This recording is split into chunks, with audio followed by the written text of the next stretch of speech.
Good morning friends. GST platform के YouTube channel में आप सभी का स्वागत है। जी हाँ फ्रेंड्स, जीएसटी के अंदर एक नया प्रोविजन जो अब आपको फाइनेंशियल ईयर 22-23 की बुक्स को फाइनल करने से पहले चेक कर लेना है, इसको इम्प्लीमेंट कर लेना है, नहीं तो आपके सामने आगे चल के काफी बड़ी समस्या जो है वो आ सकती है। क्या है वो रूल जो इम्प्लीमेंट हो चुका है फाइनेंशियल ईयर 22-23 ऑनवर्ड्स, और उसमें स्पेसिफिक अगर बात करें तो 26 दिसंबर 2022 ये है आपका रूल 37A। और ये बात करता है reversal of input tax credit in case of non payment of tax by the supplier and reavailment thereof. जी हाँ फ्रेंड्स, पहले ये रूल नहीं था, ये नया रूल है विथ इफेक्ट फ्रॉम 26/12/2022 जो कि 22-23 के लिए अब आपके सामने रेलिवेंट हो चुका है। ये रूल कहता क्या है? ये रूल सिंपल सी एक बात ये कहता है कि अगर आपने किसी इनवॉइस का इनपुट टैक्स क्रेडिट ले लिया है 22-23 के ईयर में, और उस इनवॉइस का जो सप्लायर है, उस माल का जो सप्लायर है यानी कि आपका पार्टी, यानी कि आपके जो क्रेडिटर्स हैं, उन्होंने अपनी जीएसटीआर 3B के अंदर उसका टैक्स पे नहीं किया है, तो आपको वो अमाउंट ऑफ आईटीसी जो आपने उस इनवॉइस के ऊपर लिया है वो आपको रिवर्स करना होगा। तो यहां पर आपको ये चीज चेक करना मैंडेटरी है कि आपके जो बुक्स ऑफ अकाउंट्स में जो आपने प्रिपेयर किया है पूरे साल लग करके, उसमें जो भी आपके क्रेडिटर्स आ रहे हैं उसमें कितने ऐसे क्रेडिटर्स हैं जिन्होंने अपनी 22-23 की जीएसटीआर 3B की रिटर्न जो है वो नहीं फाइल करी है। अगर नहीं करी होगी तो आपके लिए परेशानी आ सकती है।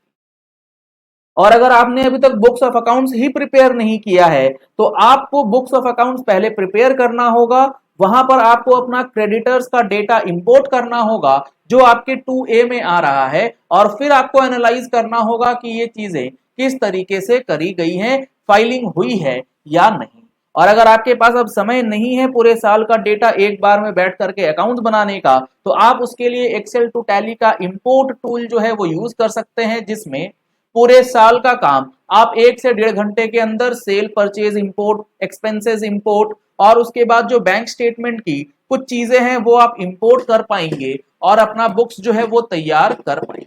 इसके अंदर आप क्लोजिंग स्टॉक के अंदर जो आपको फिगर फाइनलाइज करना होता है मंथ वाइज, आप जीपी फाइनल करके एक क्लिक के अंदर पूरा स्टॉक का फाइनलाइजेशन भी कर पाएंगे।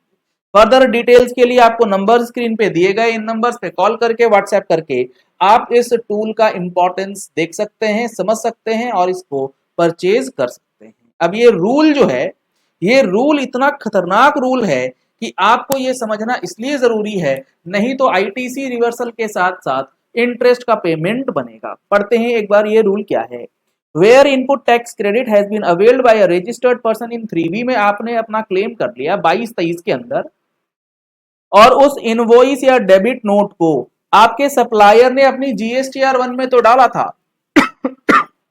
लेकिन उसने अपनी जीएसटीआर 3B के अंदर जो है वो नहीं डाला है, और उसके लिए जो गवर्नमेंट ने एक रीजनेबल टाइम पीरियड दिया है वो सबसे इंपॉर्टेंट है आपके लिए। अगर 22-23 का कोई इनवॉइस है तो उसको अगर आपका सप्लायर 30 सितंबर 2023 तक, जी हाँ फ्रेंड्स, 30 सितंबर 2023 तक पेमेंट कर देता है, पोर्टल पे डिक्लेयर कर देता है अपनी जीएसटीआर 3B के अंदर, फिर आपको कोई भी समस्या जो है वो नहीं आएगी आईटीसी रिवर्सल से रिलेटेड।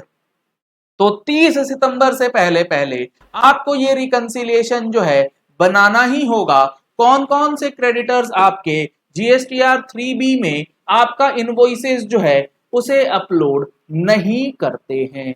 और अगर ऐसा हो जाता है 30 सितंबर तक वो अपलोड नहीं करेंगे तो आपको 2 महीने की और मोहलत दी जाएगी गवर्नमेंट की तरफ से कि भैया अब 30 सितंबर का टाइम निकल गया, आपके सप्लायर ने अभी भी उसका टैक्स नहीं पे किया। समझो चीज को, आप 22-23 का बिल है और पूरे 12 महीने निकल जाने के बाद अगले 6 महीने तक भी वो टैक्स का पेमेंट नहीं करता है, और उसके बाद फिर फर्दर 2 महीने का टाइम आपको देने के बाद अब ये 30 नवंबर का टाइम जब निकल जाए तो अब यहां पर आपको विथ इंटरेस्ट आईटीसी का रिवर्सल जो है वो करना होगा। 30 सितंबर तक उसने नहीं पे किया तो 30 सितंबर यानी कि 1 अक्टूबर 2023 से 30 नवंबर 2023 का पीरियड है जहां आपको आईटीसी रिवर्स करना है। अगर आप इस 2 महीने में आईटीसी रिवर्स कर देते हैं तो इंटरेस्ट नहीं लगेगा, और अगर आप 30 नवंबर तक आईटीसी रिवर्स नहीं करते हैं तो यहां पर 1 दिसंबर ऑनवर्ड्स आईटीसी तो रिवर्स होगा ही होगा, इंटरेस्ट का भी पेमेंट आपको करना पड़ जाएगा। और ये जो रूल्स हैं ये पहले नहीं थे, ये रूल इंप्लीमेंट किए गए, इंट्रोड्यूस किए गए हैं 26 दिसंबर 2022 से, जिसकी डिटेल डिस्कशन हमने आपको अपने प्रैक्टिकल जीएसटी कोर्स के अंदर ऑलरेडी बताया है कि किस तरीके से ये चीज section 16(2)(c) red with section 41 red with rule 37 जो है वो एक साथ काम करेगी। तो अगर आपको ऐसी ही इंटरलिंकिंग के साथ जीएसटी के सारे प्रोविजन समझना है तो आप हमारे इस जीएसटी प्रैक्टिकल कोर्स को एनरोल करा सकते हैं, जिसके अंदर आपको सारे क्लासेस की वीडियोस और उसकी रिकॉर्डिंग जो है अगले 1 साल की वैलिडिटी के साथ अवेलेबल कराई जाती है। नंबर्स जो हैं वो स्क्रीन पे दिए गए हैं, इन नंबर्स पे कॉल करके व्हाट्सएप करके आप डिटेल्स ले सकते हैं। लिंक आपको वीडियो के डिस्क्रिप्शन बॉक्स में मिल जाएगा, वहां से भी आप जा करके इसको डाउनलोड कर सकते हैं।